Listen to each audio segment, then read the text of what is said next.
আমরা চলে আসছি আমাদের চলাঞ্চলে।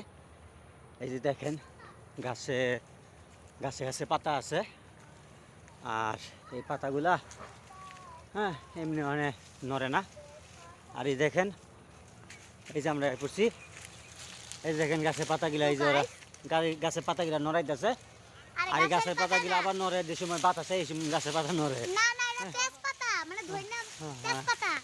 এই যে গাছের পাতা নড়তেছে, গাছে এই যে খাই তেজপাতা। হ্যাঁ দেখ এই দেখ বন্ধুরা, হ্যাঁ হ্যাঁ, এই যে এটা মধ্যে দেশে গাছের পাতা নড়ে, আবার বাতাস এলো গাছের পাতা নড়ে। খাই দেখো, খাই দেখো, খাই দেখো। দেখেন আমরা এসে বলছি আমাদের গ্রামের ঘুরতে। এই যে গাছের পাতা, এই তো গাইস, এটা আমাদের দেশের বাড়ি। এগুলো পাতা খাওয়া যায়, বুঝছেন? এটা আমাদের খাইতে পারবেন না, এটা ভাইরাল পাতা, সবাই খায়।